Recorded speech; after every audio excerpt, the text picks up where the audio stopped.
So, continuing with unpacking of trends now, we will unpack and connect the dots between new opportunities in business travel and people first via the findings of actually a very large focus group that happened just a couple of weeks ago at a GBTA event in Brussels.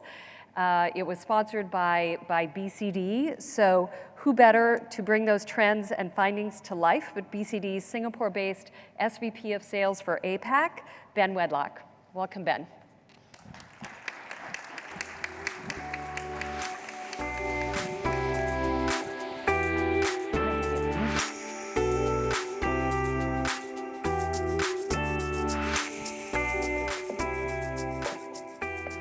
Okay, so I want to ask a quick question of everybody in the room. Hands up this is their first physical conference of 2022. Anybody? Okay, there's a few. Just so you know, this session you can go off mute, okay? Just letting you know. So look, I want to start this session a little bit differently, and I want to ask all of you to close your eyes just for a second, okay? I want you to think back to when you started in the travel industry. Go back to your first days in either business or personal travel. What drew you to the industry? Was it the chance of working with different cultures, different industries, or was it the prospect of being able to travel yourself, right? I remember, great photo, good looking kid, that guy. Look, I remember my first day in the corporate travel industry, right? Coming in very fresh-faced, I wasn't this young, but I was young. Coming into an acronym-rich environment, an ARE, right? Being bewildered by what an actual GDS was, had no idea, right? It was, and the reason I show you this photo is my background was actually in professional motorsports.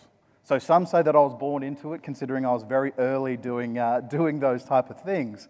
But one of the things that I have a lot of conversations with a lot of different people is why travel? What are the synergies between professional motorsports and your past into what corporate travel actually allures for you? And I'll be honest with everybody. I think it's the fact that that we're a highly emotive industry. We're an industry packed with passionate people. I know I don't agree with all of Bart's comments earlier session, but I absolutely resonate with his passion. He lives and breathes travel, and I think all of us in the room absolutely do that, and absolutely we love what we do. So when I think of a beginning of a career in travel, I think of excitement. I think of the airplanes, of the people, and if we're lucky enough, the upgrades. Let's not forget that, right?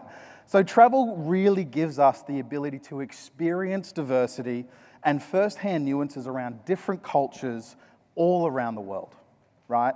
I will leave us by saying the travel is fundamental to the way we not only work, but we play as well. Okay, we all know firsthand, everybody in this room experienced, that how hard business travel was actually hit financially by the pandemic. But let's all be honest and very frank in the room, it wasn't only a financial hit that we all experienced over the last few years, it was also a reputational hit, right? Travelers really struggled with chaos around finding the information that's relevant, getting the information from the governments, and what actually is the single source of truth when relaying that information, right? Current and future talent of our industry asked, does this really have a future? Is Bill Gates' prediction right of 50% of travel is going to be reduced? Right? That was the question we were all asking ourselves over the pandemic.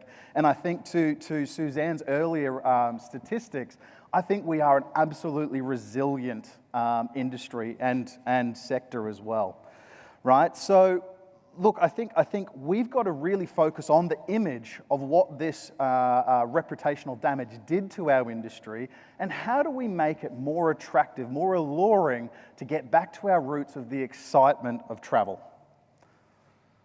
Okay, so we've all felt growing pains as we struggle to right-size the travel demand that thankfully is finally coming back and returning to all of us in the room.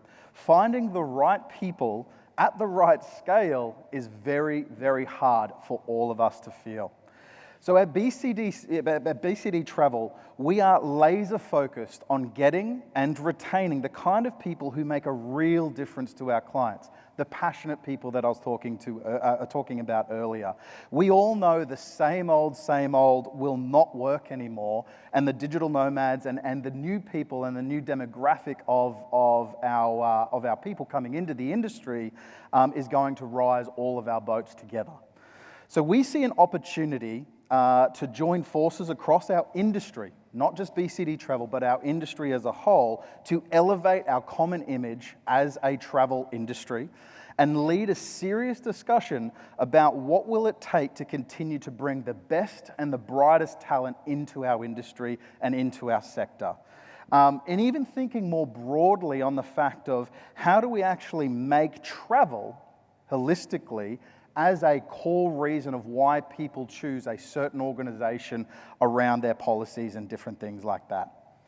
So that's why we are very, very proud at BCD to sponsor the Big Idea session at the last month's GBTA Europe conference. It was around travel and the law of attraction, right? During that session, we had 300 representatives of the industry from all sides of business travel gathered in Brussels to discuss on how we can attract talent and retain talent to our industry. I think conversations really centered around 4 core pillars. First and foremost, our industry image. Secondly, looking at DE&I around our diversity, equity, and around how we can drive that growth in that sector as well. Also looking at, lastly, traveler well-being, and last but not least is technology, right? So the first session I want to drive into is really first boosting the image of business travel. Starts with identifying the underlying reputational damages and issues in our industry.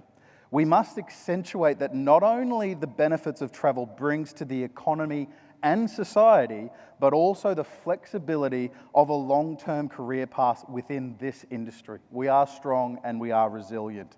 So one of the things around that conversation after Brussels really looked at 2 key things. Now, I'll recommend for all of you to download the report yourself and digest that information at your leisure, but I did want to share some key insights around that conversations around how we are. So our industry's grown and specialised jobs have skyrocketed. Collectively, let's draw our attention to the dizzying array of new roles available in our industry and how we can connect with that digital nomad core group of individuals. So building a creative, authentic presence on platforms like Instagram, like WeChat and TikTok, I'm not going to do a dance, don't feel too scared, to reach a new generation of travel positive messages and resonate that with people in our industry. Moving into the second around DE&I, right? A new generation of industry talent and business travelers should all reflect a different facets of diversity across our industry. So a sense of community is core at building a diverse and equitable and inclusive future for business travel. And again, one of the core recommendations across this targeted core group was around targeting under-resourced, should I say, and non-traditional talent through apprenticeships, through government partnerships, and really looking at school relationships or trainee programs. Really looking at diversifying who we can bring into our industry that's potentially not a traditional travel person as well. So we also wanted to look at reducing the barriers to entry and success by ensuring that the workplace technologies accommodate those new to the industry. Like I said, I don't want anyone to experience the blue screen of death from a GDS and finding that content available. So looking at one of the third pillars here is around traveler wellness. Now, putting business travel well-being front and center is critical to spur employee engagement and appeal to those new job seekers. As work-life balance shifts from a nice-to-have to a must-have, promoting the professional and personal benefits of business travel is critical. We all experience that firsthand because we're sitting here in Bangkok currently. So how do we actually entice traveler well-being and include that into being attractive for not only job seekers, but at industry as a whole? So we wanted to look at soliciting input from travellers specifically through surveys and focus groups to really understand what drives traveller priorities and decision-making process as well. Now last, looking at that is around leveraging your own service offering, work process or company culture to create a travel-related advantages that resonate with the workforce and targeted industry as well.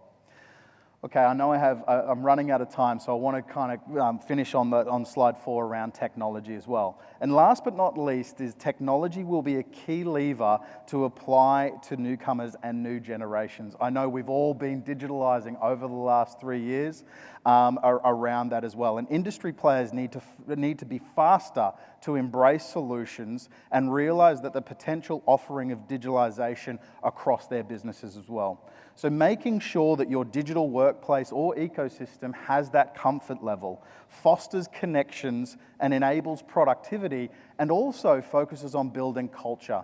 That's the most important thing as an industry, is that cultural focus as well. And then last but not least is using all the digital touch points at your disposal, including booking tools, website, intranets, and so on and so forth. Now, I know I've run out of time 100% here, but business travel really creates the connections that make our economy and our world go round. We all have invested interest in this room around helping our industry flourish and become fresh and new again. Our thanks goes out to GBTA for their partnership of bringing the big idea to life. Our thanks goes out to all of you today for joining and your interest of this report and of this topic as well. We'll take the discussion further in 2023, and if you want to grab me at any time, I'm here across the next couple of days. But thank you very, very much. I really appreciate today. Thank you all.